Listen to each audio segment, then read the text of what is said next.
Support for Ramplifi comes from Victorville Cadillac, offering a selection of new and pre-owned Cadillac vehicles. More information about Victorville Cadillac's latest inventory is available at vvcadillac.com. Listener discretion is advised. The following episode includes discussions of drugs, abuse, violence, death, and other mature subject matter. These topics are shared through a conversation with a VVC student that is part of the JIE, or Justice Involved Education program at the college. We now present to you the following episode of Ramplify. This is Ramplify, the podcast at Victor Valley College. Victor Valley College. Victor Valley College.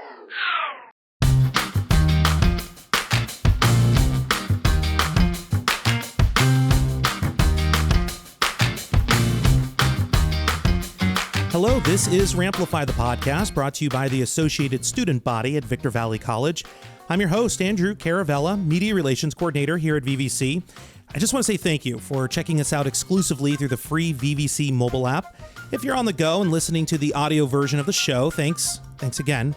You're probably streaming it on Spotify, iHeartRadio, Apple Podcasts, Amazon Music, or any of your favorite podcast app. I have some interesting statistics that I want to share with everybody before we get into today's episode.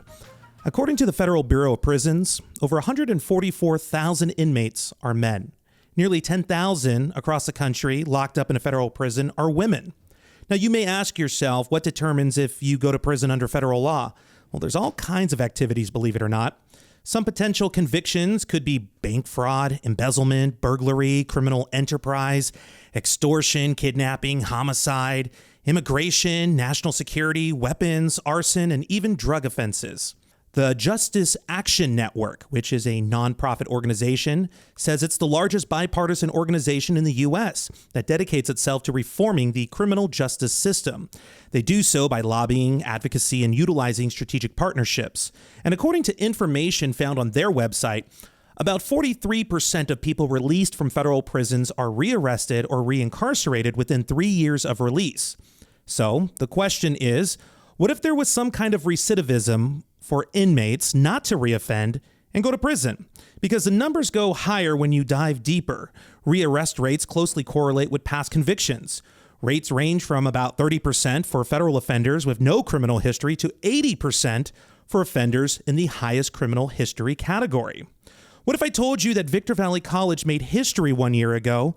In May 2025, this college and the Federal Bureau of Prisons Federal Corrections Complex, aka FCC, in Victorville, expanded their long-standing partnership to deliver innovative academic and vocational training programs to incarcerated students, this time beyond the walls of the correctional facility. So in other words, VVC had inmates walking the campus, getting a higher education. It's literally history in the making. At that time, 4 female inmates from the federal prison in Victorville became the first federal inmates in the nation to attend college classes in person while still serving their sentence. The Bureau of Prisons called it breaking barriers, and literally, I can't think of any term more fitting than that. Our guest today is a VVC student who is benefiting from this very partnership and as a result is graduating this semester with not 1, not 2, but 3 degrees. Please welcome to the podcast VVC soon-to-be graduate, Sarah. Hello. Hi, hello. I want to say thank you very much for sitting down doing this interview with me. So, Yes, thank you for having me. Absolutely. So are you ready to get into it? Mm-hmm. Okay. So recently you entered a speech contest here at the college. You won. Congratulations. Thank you. Yeah. And actually, fun fact, you actually entered in the fall and you won as well. Yeah. Yeah. So the one that you did just this past spring was incredibly powerful. And I wanted, if you're okay with it, I just wanted to read the first few lines here. Are you okay with that? Mm-hmm. Okay. You opened up your speech with, "The first time I saw my dad get high, I was 8. The first time I got locked up, I was 15. The first time that a man beat me, I was 17. The first time I sold drugs, I was 19. The first time I witnessed a murder, I was 26 years old." Those are all, like, historically, aside from being dramatically traumatizing, very significant moments in a young person's life that's how your world got started. Yeah. Can you tell me what was going through your mind when your dad was getting high and you were 8? Because I'm sure at 8 years old you didn't know what any of that meant. No, I actually both my parents were were abusing drugs until I was about 12. And so like the first time I can like really remember that it was like not okay was, I think we had like back in elementary, there was like DARE came through the school. Oh yeah, DARE. And they did a thing at school that was like, oh, drugs are bad. And then it like connected sort of with me that like, oh, that's what's happening at home. So, but I never really like, it wasn't really like, oh, this is bad. I just didn't really know it wasn't normal until then. Right. And for you up to that point, it was just life. That was just how life was, right? And then you said at 15, you got locked up. What was the situation that happened? I was in high school. I just started high school, and I was around some friends of mine and got involved in a theft and a burglary of a house.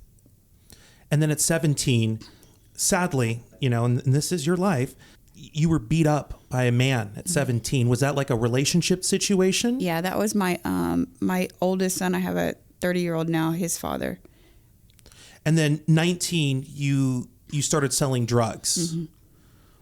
And then at 26, you witnessed a murder. Was that like was it like a drug dealing situation? What was the situation there? Sort of. It was drug involved. Yeah, it was some friends of mine in a situation that ended up somebody getting killed. What is that moment like? Like, was that a dramatic moment for you? Was it like a shock? Like, I need to figure things out in my life? No, it was like, it's really hard for me to say because it was just, okay, move on with the day. This is what happened. Now we just keep pushing and try to stay out the way of the police. Because that's where you were in your life at that moment. Yeah. Wow. Yeah. Okay. When you hear your story spoken out loud, like, when you were doing your speech, what emotions come up for you, like reflecting on it? Is it comforting? Is it a release? What is that like for you to hear your story out loud? I think I go through a lot of things. I think more in a healthier way now than, really looking back and like going back over it in my life in the past. Like now I feel like I can kind of walk through those moments and I can acknowledge like, man, like where was I in life? Like from in my mind. And then I can also see how in the moment, a lot of my decisions felt right. And they weren't. But feeling like I didn't really see the choice of a different decision at that time, it was the right one in that moment. And now I can look back and I can go, dang, there was another way. I could have done this another way. So before we go deeper, because I feel like we're already on the deep end here, right? How do you want people listening to this podcast right now to understand you? It's real easy to give up on yourself, and it's really easy to give up on somebody who you love, who's going through like the lifestyle that I've been through. I guess I would want them to know like it's not too late and like there's still hope. It's just that person is going to have to find that moment for them. And like, it really has a lot to do with God, where you're at spiritually. Like, I feel like that's a big part of it. A huge part of it. When we talk about early life and identity, I want to focus on experience for you. You talked about feeling like you didn't belong for most of your life. Mm. When did that feeling actually begin for you? When my parents got sober. Yeah. When my parents got sober, I have two sisters and a brother. When they got clean, they became like these really amazing, supportive, present parents for my siblings. And I kind of got left behind. It took me a while. I think I was like 26 when I really started to realize like I was kind of a product of their drug use. And so when they got clean, they left everything that had to do with drugs behind them. And unfortunately, it felt like I was that too. Whether that was real or what it felt like, it's how it was real for me. What did acceptance look like to you growing up? What did that term acceptance mean to you? I think growing up, it felt like I wasn't able to, like being accepted for who I am and not who they wanted me to be. Especially like, I guess with there were just expectations and I couldn't meet those expectations. And rather than like meeting me where I was, I never felt like I could fulfill that. And so acceptance for me would have been like being able to express my feelings, have some acknowledgement of like where that I exist in some cases, you know. You didn't feel like sometimes you existed, like you were invisible? Mm-hmm. Yeah. Mm-hmm. How do you think your childhood shaped the choices you made later in life? I think, well, it's funny because I always, when my parents got sober and they were doing drugs, I was like, I'm never going to do drugs.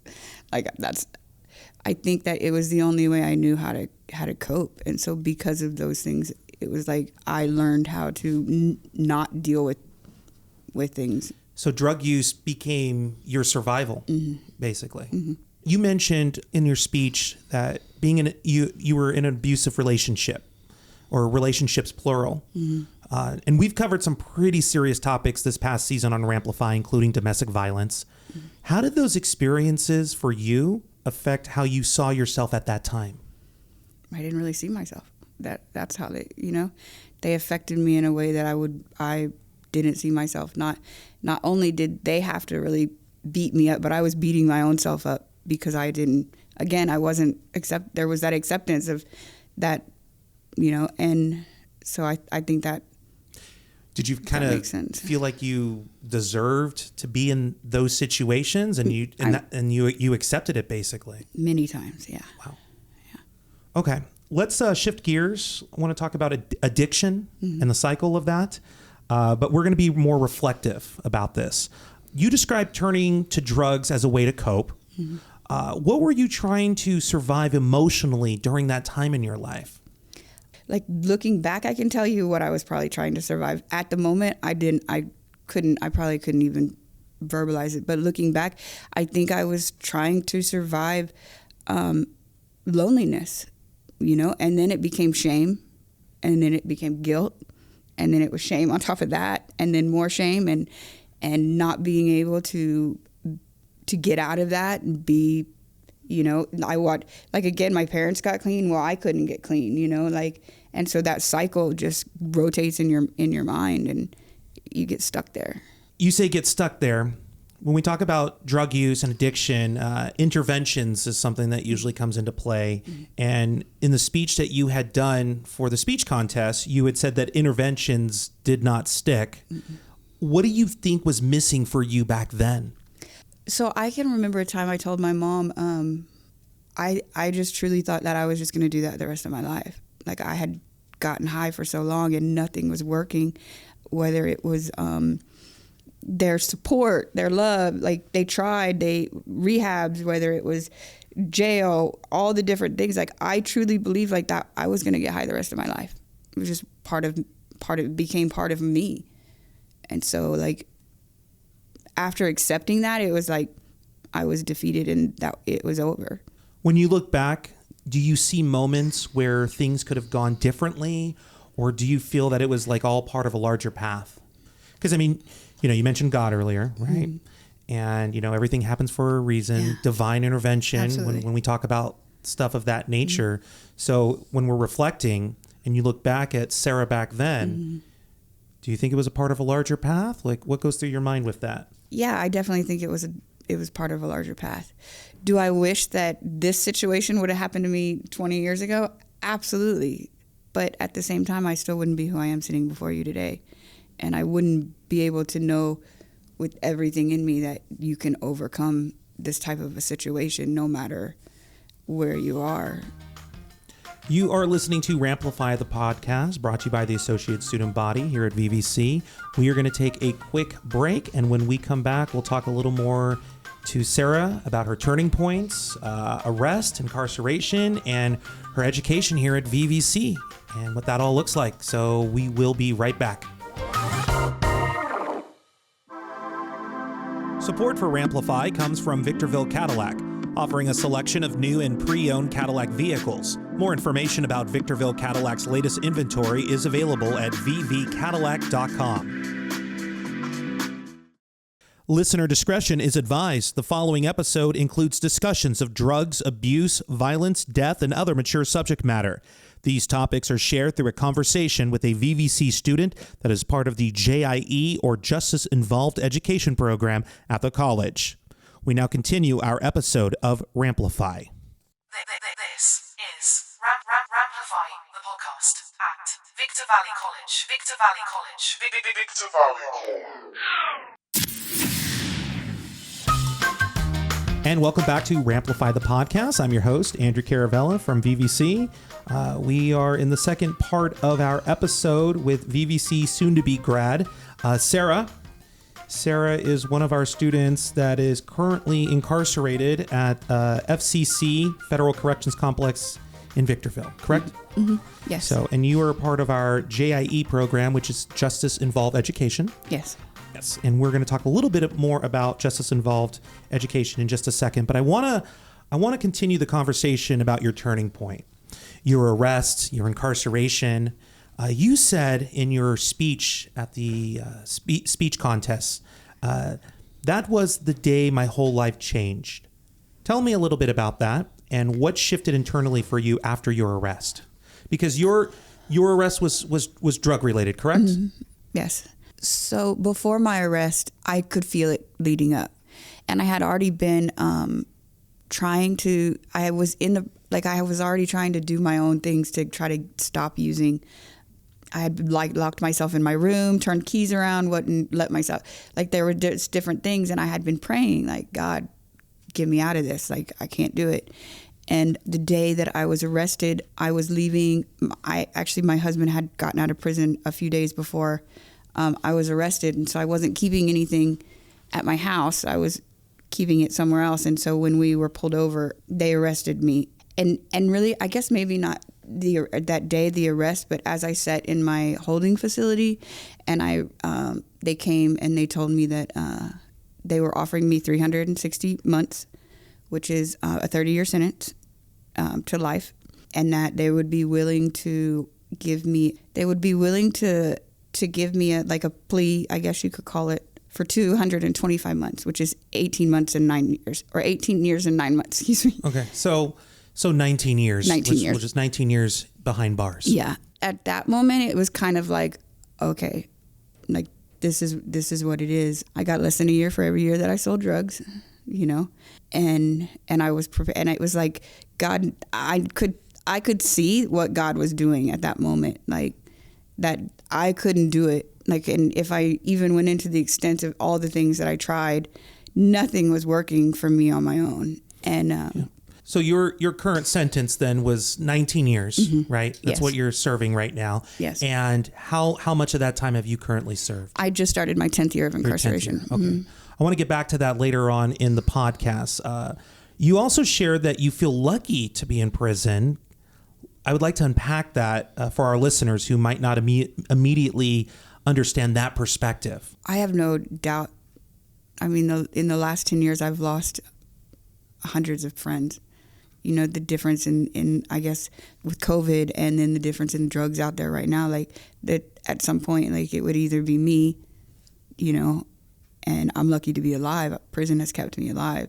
I also feel like I'm lucky to be in prison because I don't want to be. I was trying so hard to leave where I was, and I couldn't. There was nothing. Prison saved my life. What did sobriety look like in the beginning for you, and how did you stay committed to it? There was a period in my life when I was sober, and it was God. My relationship with my God was very strong. My spirituality was very strong. I was in church. I was participating with church with different things, and when my ego started to feel oh, okay, I got this. This is me, is when I started to spiral back into the same cycle. Before we continue with Sarah, I want to speak a little bit about our JIE program, Justice Involved Education. Sarah is a part of that program. She's actually part of the furlough program, which allows her to be here on campus. Now, in order for her to qualify, she had to do packet courses like other inmates at the FCC. Again, FCC meaning Federal Corrections Complex, under the Bureau of Prisons. And they make the ultimate determination on if someone like Sarah qualifies for the furlough program. The FCC looks at crimes, records, and progress in making their final decision. So, Sarah, you said college itself wasn't what you needed when you did your speech. Mm-hmm. You needed Victor Valley College. What's the difference for you? The difference for me is that I think because what I found here is I found people who have my back without any expectation. There's no reason, there's no selfish reason. They're not, oh, you can do it because oh, because she's going to do that because I'm going to get this out on the other end. It's like genuinely like just their belief in me. And I think that it's authentic, I think is what you want to say. Yes. Yeah. I'd like to ask you this question because we've already established, growing up, how you felt invisible. Mm-hmm. You said you couldn't even see yourself. Can you describe a moment here at the college where you truly felt seen for the first time? Man, almost every day. Really, honestly, like I think that would probably have to be when I first came in here, and I was like, I got to go back to prison. This is not for me. Coming out here into society was just like super overwhelming. And I think it was the moment I went back to jail, to the JIE building. And I was just like Aubrey, Lizette were down there. And I was like, I got to like a lot of anxiety. Yeah. Because you're not used to being free, I guess is the word, right? Yeah. And so it was probably that moment when they were like, you've got this. And they sat with me and they allowed me to go and just sit in there, and they didn't let me go back to prison. Not that I don't go back every day, right? But at the end of the day, I don't want to be one of those people who can't leave prison because they can't manage society, so they go back. That's not who I want to be. And I think that was the moment that the support and the kindness that they provided for me in that moment was just like. And I want to say like the love that they gave me really at that moment was just like, okay, I can do this. And now, you mentioned professors and staff in this case who didn't judge you. Mm-hmm. What impact does that kind of environment have on someone that's trying to rebuild their identity? Huge. Yeah. I mean, it's huge, especially after being incarcerated for so long, because every person that you encounter, other than an inmate, or even some of the inmates, are judging you off of whatever they think you're there for or whatever they know you're there for because they looked up whatever you were there for. Right. And so to come out here and to just be looked at as a regular human and being able to say, you can do this just because you're who you are, and there's no judgment, there's no being treated differently, that's a huge impact on somebody, especially when they're trying to find their own self, Now, being in our JIE program, that being part of your journey, that support system that you have here at VVC, how has that played in your growth? Not just like as a student, but like as a person. As a person, every day, like I said, like it's really allowed me to. So I guess like being here and actually coming out into the community, into the college, like this is the first opportunity that people get to see me for like who I really am. Not who I was before I came to prison or who I've been my whole life that they've known me. But like I have really, these past 10 years, I've worked on myself inside of prison. And to be able to come out here and be able to be that person out here in society, and the people are treating me the way that for who I am, rather than I don't even know I don't even have can't even really articulate the feelings. How about blessing? Definitely. Does that work for you? It's definitely a blessing. Yeah. You did name specific people who do believe in you, and how powerful is that to someone believing in you before you can believe in yourself? Because I'm assuming you didn't believe in yourself when you stepped foot on campus for the first time, right? No, absolutely not. And there's still moments where I get in my own head and I'm like, still, okay, well, I've seen this before, like in my life, I get stuck in this pattern where like, okay, in the past, I tried this and it didn't work. And so it's hard for me to get past those moments like, well, what if this doesn't work too? And so to have people around me who believe in me and believe that this is going to work this time, because it's different. It's totally different than any other time, is empowering in itself. Let's talk about self-worth and transformation, okay? You said you're now learning to trust your own decision-making in that speech that you gave for the contest. What does that look like day to day, trusting your own decision-making? It's scary. It's scary. Yeah. Yeah. Yeah. It's scary. It's scary, really, that if I had to describe it in anything, it's scary. Is it the fear of the unknown? I make this decision, and then you have like a list of 15 possible scenarios that could occur as a result of that decision? when I've done it on my own before, it's always look at where it's led me. Not to here, but to before here. Now my decisions are different. I think about them differently. I think about the consequences to them. I think about the future. Like I think about a future. Like I'm not living just in the moment to survive right now. I'm living to like survive in 10 years now. So it's different, and it's scary because I haven't done that before. And borrowing belief, that's something you also said. You described that, borrowing belief from others. When did that start turning into your own belief? And how does that work? Explain that to me, borrowing belief, because I've never heard that term before. I'm kind of fascinated. I think it's so I get real doubtful of myself and overwhelmed, even sometimes like with just my classes, like, or just in life. And so I guess like I'm like, okay, they believe me, so I'm just going to use a little bit of that, and I'm just going to hold on to it, and I'm going to believe it too. And so far it's panned out. Like, I conquer that grade that I didn't think I was going to make, or that paper, or whatever it's been. And even though it's been something so small and minute, and as a paper, it's like being able to continue to do that. I can keep doing that. I'm borrowing that every day and knowing that I'm going to be successful when I walk out of here. Like, because in my mind, I still have the thoughts like, okay, I'm doing all this school, but like, okay, I got to get prepared. I got to believe that this is going to happen for another reason. And you are walking in June at graduation. Yeah. Right? Yeah. 3 degrees, not 1, not 2, but 3. What degrees are you getting here from the college? Sociology, liberal arts, and psychology. Wow, that's incredible. Your speech, you had a line that said, now at 48, the thing I am best at is life. What does being good at life mean to you now? Being happy, being able to overcome the life that I've lived, the different types of things, being able to look back at them and not be stuck there. I think that's the biggest thing. And like also being able to change things for my children. Like I believe that where I am today and the choices that I make are going to define them for my children. And I've only lived in a cycle. And so I believe that being able to be good at life is being able to acknowledge and break some of those cycles that are going to be, that my children could possibly go through. And so I think being able to be accountable for my actions, accept my consequences, I think that's being good at life.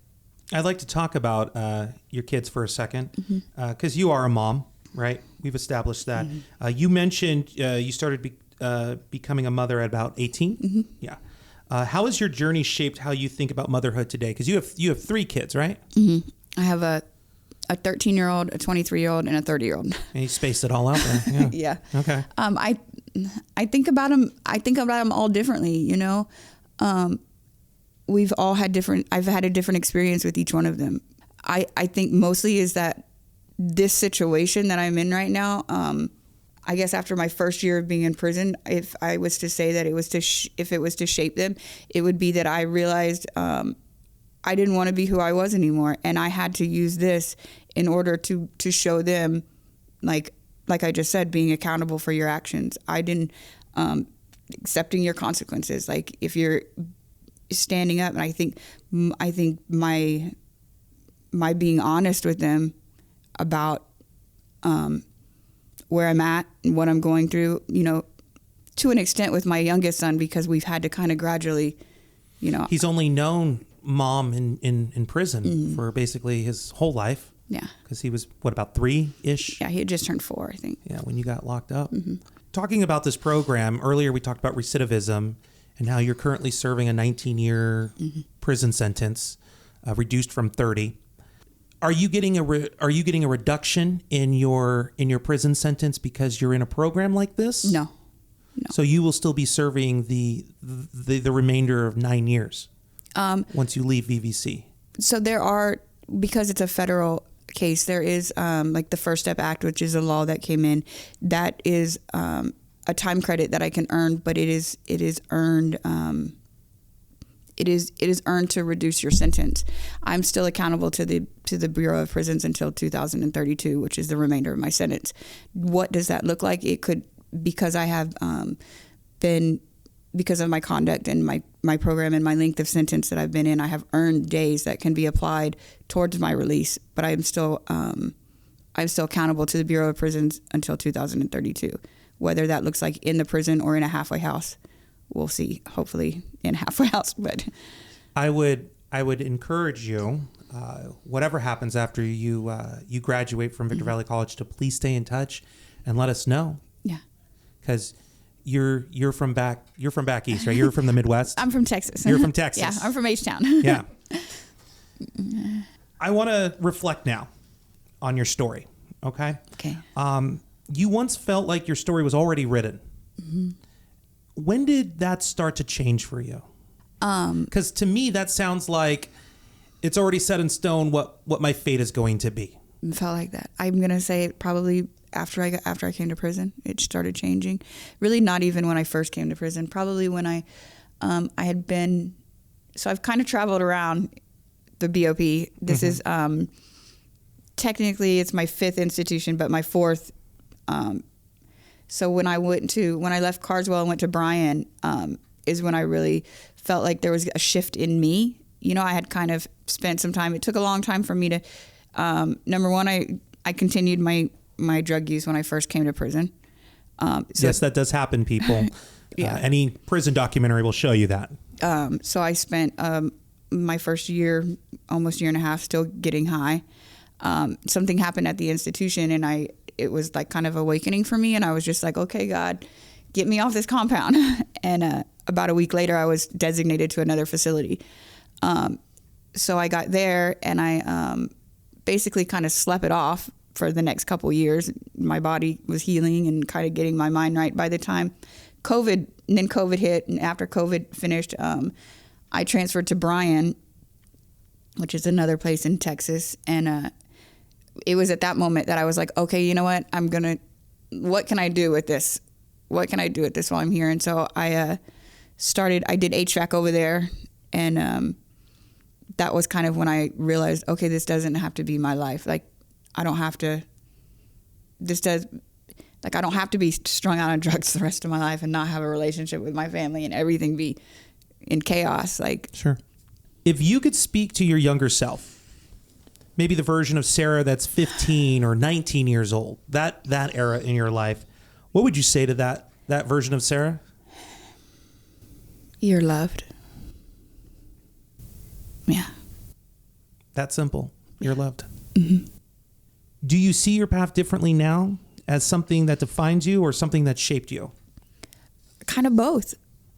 I think that it has shaped me into what is going to define me, because I plan to stay, I plan to continue to use this path when I get out. I want to stay close to the prison when I leave. So it has definitely shaped me into what I believe is going to define the rest of my life, which is going to be hopefully speaking to people and being able to encourage them and show them like that it's never too late. What are your goals when you actually do return home? When I return home, I would like to finish school. I'd like to continue with my bachelor's. All right. What do you want to get a bachelor's in? I think I want to do social work. Yeah. I kind of would like to do, so I took psychology because I was thinking peer support counseling. They also have forensic peer support, which is a counseling with lived experience in the justice system. And so I'm doing psychology to have that academic side of it as well. And so I've thought about doing that. I would like to do reentry. I think I would like to, I know that I would like to do juveniles who are going into the justice system, because understandable. Yeah. I think that a lot of times you feel like your path is already defined when you get in trouble and you start hanging out, and there's not. And I'd like to have reentry for juveniles. I'd like to touch a little more about reentry in your future. What does a successful future look like for you now? It's going to look safe. Safe. That's a strong word. Yeah, it's going to look safe. It's going to be filled with love. My kids, I'm going to be present. It's safe and present. I think I have a different understanding of what relationships are. And so my valued relationships, I know I want to hang on to those, and I want to continue to strengthen them when I get out. And that's with my children. I want to be I want to be present. Like, I want to be present. You said prison saved your life. Mm-hmm. It's, I guess, implied in this interview that you found self-worth here at VVC. Yes. How do you plan on continuing to build on that self-worth that you found now when you graduate? That's a good question.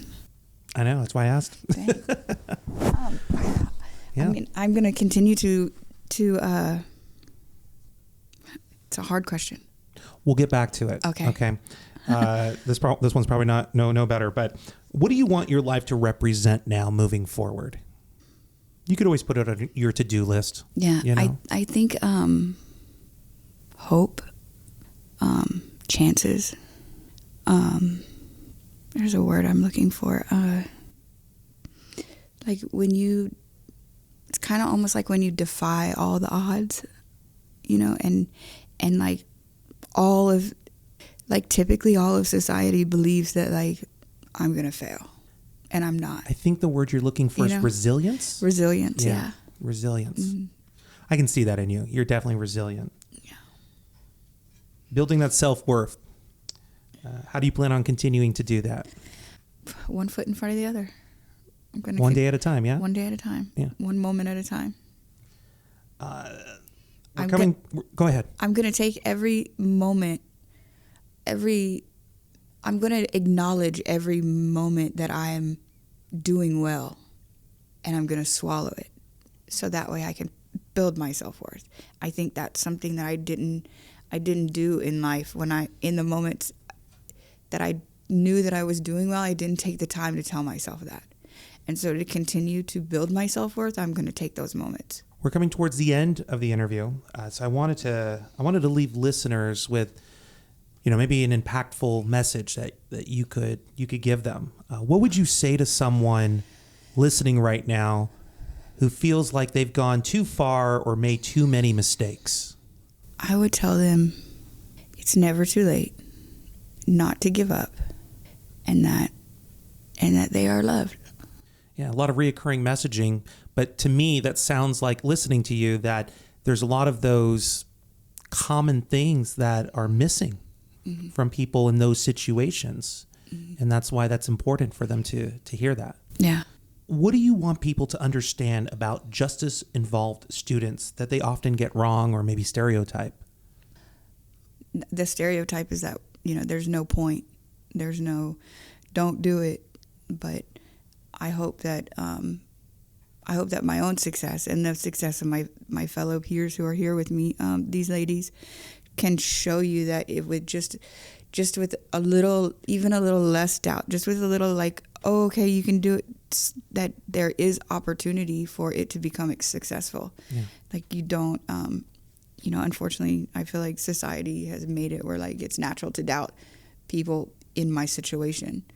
And so you just don't have to be so loud about it. People still, I mean, we've done press releases, you know, about us being the first in the country mm-hmm. to have inmates that are incarcerated currently walking on campus. And, you know, people will look at us and be like, oh my gosh, is that safe? Like, you know, and I have to, like, look at them. And I've said this several times. I'm like, do you understand that those are probably some of the most well-behaved students on this campus? and it's true. Like, you guys show up to class, you're on time, you have schedules, you mm-hmm. know, because you guys have more to lose than others. Yeah. So to make it this far, to qualify for, you know, being in the furlough program, you know, it took a lot of work on your part. Mm-hmm. So, and the whole idea in people's heads, like, mm-hmm. well, is that a good idea, you know, to have them there? And on my side of it, like, I get it. Like, there's a fear. It's understandable. I mean, I imagine if I lived in a lifestyle where I was green and, you know, square and lived on this side, I would have that same fear, you know, for myself or for my community. So I can't be like, don't do that. You know what I mean? It's right. Like, it's natural to have the feeling. You don't have to necessarily, having a feeling doesn't mean that you have to project it. Sometimes you can have a feeling and you can wait and see if that's actually what happens. to justify that feeling. So I would say just give VVC, give them an opportunity to fail before you think we're going to fail, you know? I like that. Last question, okay? It's like, then I can get back to life. It's okay. Yeah. If there's one thing you hope people remember from your story more than anything else, what would that be?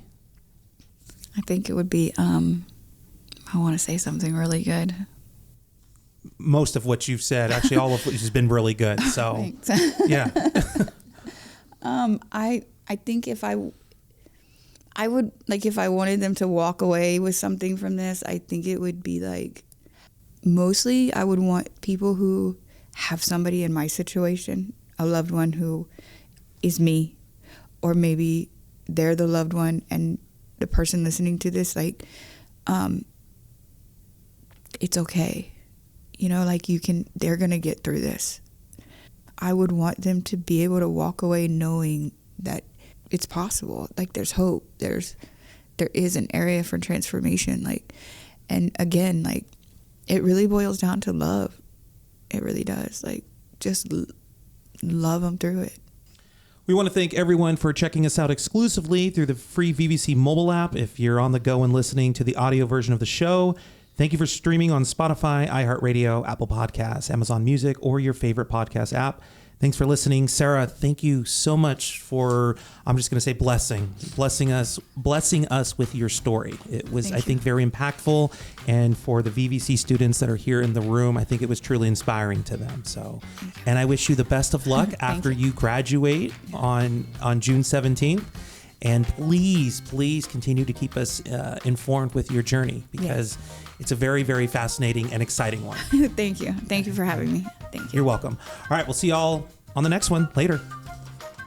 Ramplifi, the podcast, is filmed and recorded in Victorville, California. This podcast is made possible with the support of the Associate Student Body of Victor Valley College. The views and opinions expressed in this production are those of the speakers and do not necessarily reflect the views or positions of Victor Valley College or its affiliates. Ramplified is hosted by Andrew Caravella and produced by Robert A. Swool. The production crew includes officers of the Associate Student Body for the 2025-2026 academic year. Ramplified Season 2 gives special thanks to our sponsors, Victorville Cadillac, VVC's Welding Department, Joe and Cindy Monty, and Jacobo Vincecara.